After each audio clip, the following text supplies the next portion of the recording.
São 17 horas e 2 minutos. Um abraço a você que está conectado conosco na Rádio Brado. Ô, Luiz, se possível depois, dá um close-in aí, dá uma fechadinha aí nessa câmera que está muito aberto. Um abraço a você que está conectado conosco na Rádio Brado, em todo o Brasil, no ar o Brado Jornal Especial. Eu aqui acompanhado de Leonardo Dias. Boa tarde, Leonardo Dias. Boa noite, tudo bem? Olá, Timóteo, boa noite. Como é que vai? Tudo bem? Boa noite, Solventes. Depois de quantos anos? A última vez que eu participei aqui, eu acho que já vamos fazer 2 anos, né? 2 anos. 2023, pelo menos. Rapaz, faz Não tempo, lembro hein? exatamente quando foi, mas... Você tá bem? Satisfação voltar aqui. Da última vez Não tô você conseguindo colocar o fone aqui. Você perdeu a prática. Me acostumei ainda. Da última vez que você veio aqui, você não tinha cabelo, impressionante. E hoje, corta aí pra ele, Luiz, por favor. Deixa o Leonardo dizer. É impressionante. Demais, né? Não, é sério, isso aí é animador. Você é propaganda, inclusive, do cara lá que fez o transplante capilar em você, né? Você já virou praticamente o... Quem foi? O médico lá não utiliza o seu... Como é que fala? A sua... Como referência, como é que fala? A sua imagem como referência. Isso, agora sim, Luiz, obrigado. Vou cobrar royalties. Mostra aí o Leonardo Dias, Luiz, olha aí. Tudo certo contigo, Léo? Tudo bem, graças a Deus. Feliz de voltar à Rádio Brado? Tudo bem, vamos ver aí o que tem pra gente conversar hoje aí. Tem muita coisa, bicho. Desde a última vez que você veio aqui. Olha, você que nos acompanha pelo YouTube, deixa eu falar aqui, ó. Pra você que tem o seu Satoshi, quiser fazer a doação hoje pro Herege, tá aqui, ó, na tela, o QR Code aqui, o nosso invoice aqui do Lightning. Se você quiser fazer o pagamento via Lightning, porque hoje é homenagem ao nosso, não vou dizer entrevistado, né? Hoje ele tá participando aqui, vai ser mais um bate-bola com o Renato 38. Renato, boa noite, tudo bem? Minha honra, mais uma vez aqui, né? Tudo bem, Renato? Rapaz, hoje foi um dia de muitas emoções, não é isso? Isso. Por favor, chegue mais próximo do seu microfone, Renato. Agora sim. Quem tiver no comando aí, se quiser botar meu Instagram também é bom, viu? Bote o Instagram, ele já tem. Tô distribuindo $140 hoje. Quem entrar lá até o fim desse mês, $140 de cashback lá, quem abrir conta, viu? Inclusive, hoje roubaram a Bybit, uma das empresas que distribui 20% de cashback pra alguém abrir conta, não aí, foi? O Instagram dele na tela aí. Dia de muitas emoções hoje, não é isso? R38, o Instagram do Renato. Você mandou pra mim o link hoje cedo. Vocês comentaram já, Bolsonaro fazendo a maior prova de coragem da vida dele, dizendo que está cagando pra ser preso? Eu queria ver ele pegar um Hobbycat e dizer minha localização é essa, vem me buscar, não é isso? Ele vai se cagar quando for preso, não? Será que ele vai chorar igual como do cara que chorou lá? Como é o nome dele? O ajudante de ordens. Cid. Rapaz, o cara ganhou 60 milhões de doação. E não deu 5, velho, pra resolver o problema da família do Cid. Ele se picar, o cara não tem que chorar, né? Ele não disse que tá entregando, tá fazendo tudo pela família dele? Ou não? 5 milhões não resolvia, não? $1 milhão não resolvia financeiramente o problema da família dele, não? Pois é. Deu o que pro Clezão, Renato? O que o Bolsonaro... Não, mas o Clezão morreu, acabou. O Clezão não ia fazer delação pra foder com ele, né? O ajudante de ordens fez, não é isso? Inclusive colocando a família na frente. Ele inclusive chorou. Na hora que Pega o vídeo aí, Luiz, por favor. Na hora que o cara falou, olha, inclusive vai voltar a investigação e sua filha é maior. Tipo, até sua filha vai se fuder, não é isso ou não? Foi. Não teve essa conversa ou não? Pois é. Pressionou, cara. Se você fosse a filha do Cid, você tava no Brasil? Não, evidente que Se você tivesse no lugar de Bolsonaro, você não resolvia financeiramente a vida da filha do Cid, não? Mas é óbvio, né? Mas é óbvio. Porra, você recebendo 60 milhões de reais foi 56 milhões de Pix, não foi? Foi. Pois é. Não, foi... 17 milhões. Não, diz que no final virou todas as doações da porra toda. Só que dos 56 milhões, ele alega ter gasto 26 em negócio de advogado e multa. Pagou uma porrada de multa, porrada de advogado, pagou porrada de coisa. Devolveu tudo a Lula, né? Rapaz. Olha, gente, deixa eu falar um negócio. O programa hoje é especial. Coloca na tela aí o zap da Rádio Brado para você enviar mensagem de voz. Não tem uma pauta hoje específica. A gente não vai comentar notícia, fazer aqui várias perguntas. Cada um vai falar. Leonardo Dias sobre os recentes acontecimentos. O nosso telefone é o 71-3180-0434. Você que nos acompanha pelo YouTube, deixa o like, inscreva-se no canal, mande o link para todo mundo. Você que nos ouve no aplicativo da Brado, acesse youtube.com/Brado Rádio. São 17 horas e 6 minutos. O Lohan, quero mandar um abraço pro meu amigo Lohan Lima, apresentador deste horário, está em viagem, está na cidade de Seabra, estou dizendo porque ele mesmo colocou no Instagram dele, um abraço. Ele falou que ia fazer o programa remoto. Eu disse, não, tem uma ideia melhor, eu faço lá o seu horário, chamar o Leonardo Dias. Começar com você, meu amigo Léo, o que você tá vendo aí? A última vez que você veio aqui, o Bolsonaro tinha acabado de ser derrotado em 2023, se eu não me engano, você veio aqui, você fez aquele comentário emblemático sobre o personagem que o Bolsonaro montou, que ele criou, e na verdade sempre foi um personagem. Queria que você fizesse uma curta análise aí do desfecho do Bolsonaro. Olha, o desfecho que você fala em que sentido, Timóteo? Do que vai acontecer politicamente com ele? Acontecer indica que ele vai em cana, né? Mas o que você acha aí desses últimos 2 anos aí de Bolsonaro? Olha, eu acho que o Brasil hoje vive uma situação, né, no qual, assim, a gente está repetindo o que a gente já falou há 2 anos atrás, né? As instituições cada vez mais consolidadas em relação ao controle do crime organizado. E o Bolsonaro, com a sua presença no Brasil, ainda fazendo uma oposição, vamos dizer assim, apenas formal ao Lula, ele acaba sendo uma peça fundamental na engrenagem do sistema, na medida em que ele acaba dando a legitimidade necessária, né, dando a maquiagem necessária para que a gente possa imaginar que as instituições ainda funcionam. Você vê que o sujeito sabe que o STF vai condená-lo, mas mesmo assim ele vai recorrer dentro das malditas 4 linhas que ele tanto disse. Você viu a desculpa dele na notinha? Que ele confia na justiça, que os advogados confiam na justiça. Ou seja, ele acaba ajudando, na verdade, né, o imaginário popular de que não existe possibilidade nenhuma de reação e que o único caminho é esse, a rendição, né? O Bolsonaro foi um personagem que acabou ajudando, vamos assim dizer, a criar nesse imaginário da massa de que tudo que aconteceu era absolutamente inevitável. É como se nós estivéssemos em um roteiro fixo que, na verdade, nada poderia ser feito. Então o sujeito pergunta assim: você faria o quê no lugar dele? Sendo que lá atrás foram apontados diversos caminhos e simplesmente foram ignorados. É como se os caminhos que foram apontados fossem alternativas esdrúxulas, absurdas, né? Ele classificava de ideias da direita burra, e ainda assim continua com a mesma arrogância, como se não tivesse cometido erro algum. Quando ele pergunta, por exemplo, você faria o quê no meu lugar? Significa dizer que ele não reconhece que fez tudo errado. Né? Quando, por exemplo, fez um governo basicamente de esquerda, fazendo tudo que o PT faria, avançando a agenda globalista, como nunca antes na história, sob a justificativa de que era justamente uma forma de o PT não votar e tinha que ser daquele jeito. E o resultado acabou sendo esse daí. Né? O Brasil, com o establishment consolidado como nunca esteve na história, e o povo, basicamente, ainda, mesmo com tudo isso, ainda acreditando em uma reação que, na verdade, nunca vai existir. Ele sempre inventa ainda uma situação de que se retroalimenta, né? De que vai acontecer uma coisa nova, não sei o quê.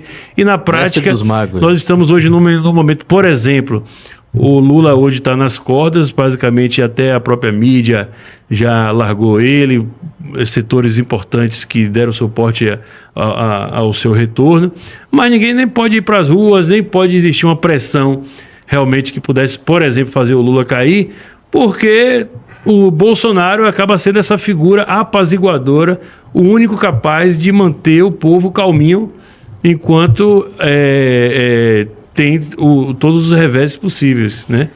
Então ele vai, por exemplo, nessas manifestações aí, estavam programados para pedir a saída do Lula, ele vai lá tomar a frente para dizer que não, que agora Lula tem que ficar até 2026, que agora vamos pedir a anistia, que no fundo é a anistia dele mesmo, né?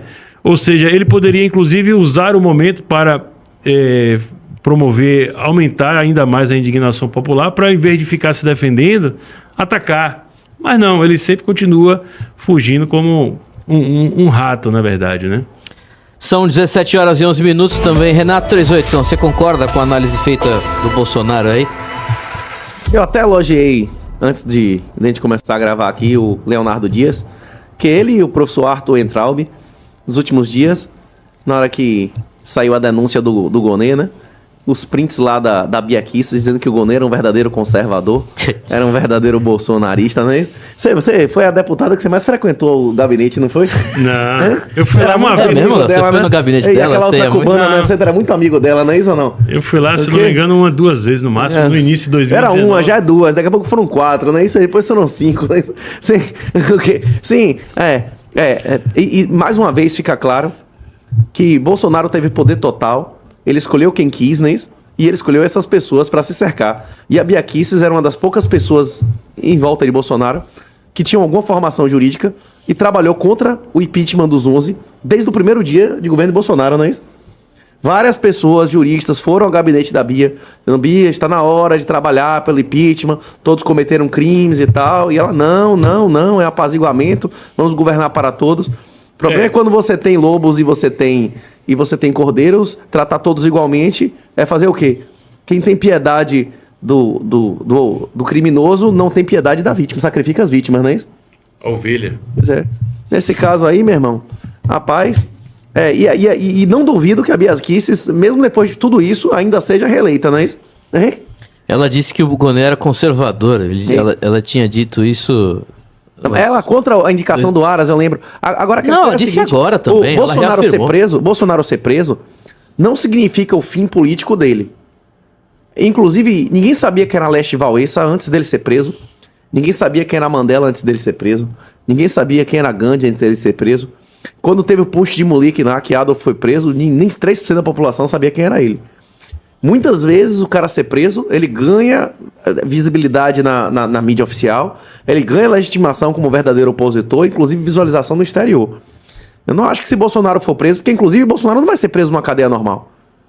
Inclusive, se ele achasse que isso fosse acontecer, ele já teria caído fora, né? Ah, eu discordo de você. Né? Você acha que ele vai ficar numa cadeia que nem o do Lula, sede da Polícia Federal? A expectativa dele deve ser essa. Agora, a expectativa, isso agora, da realidade. Isso vai se cumprir ou não? Você acha que se ele achasse que ia ter a cabeça raspada, ia pegar piolho e ser enrabado na cadeia, ele ia ficar dizendo que tá cagando de medo de ser preso? Ele ia dizer aquilo que ele disse ou não? Hein? Aquilo é conversa fiada que ele disse, da boca pra fora. Cope, que chama na psicologia, né? Quando você vê que é inevitável uma situação, você começa a negar a si mesmo, a dizer: não, rapaz, eu mesmo quis isso, não é nada, não é isso? Ô Renato, o Bolsonaro, o Mauro Cid vazou uma denúncia não, que fala um trecho da delação que o Moraes vazou, dele falando que o Bolsonaro achava que teria 70% dos votos. E ele ficou indignado quando saiu o resultado. O próprio Bolsonaro, volte, Leonardo Dias, volte por ali, por favor. O próprio Bolsonaro, eu me recordo que em 2022 teve aquela coisa toda do voto impresso auditável, que o governo não conseguiu aprovar, aliás, não fez nenhum esforço para que fosse aprovado. E uma semana depois da derrota do voto impresso auditável, o Bolsonaro apareceu no cercadinho dizendo que tinha que confiar no sistema eletrônico, que os militares estariam de plantão observando tudo. Ou seja, o que você está falando, o Bolsonaro ele só se engana. Pô. Eu não sei se ele é extremamente burro, já disse isso aqui várias vezes, eu não sei se ele é burro ou é mal intencionado, não sei, acho que mal intencionado não, porque ele acaba se lascando, ele mesmo se prejudica, ele volta para o Brasil, depois de tudo isso que está acontecendo, com risco real de ser preso. Se é que você falou... Você acha que se ele não soubesse a realidade, não estaria nos Estados Unidos, Renato? É isso. Não sei, a gente não sabe quais são os acordos que estão feitos aí. Se ele estivesse nos Estados Unidos, ele teria eleito muito menos vereadores e prefeitos, não é isso? Ele não apoiou um monte de gente, parente lá do STF e tudo mais. É isso. Ele deve estar achando que deve ter algum acordo aí por detrás, não sei. Eu não faço a mínima ideia do que é que entra na cabeça dele.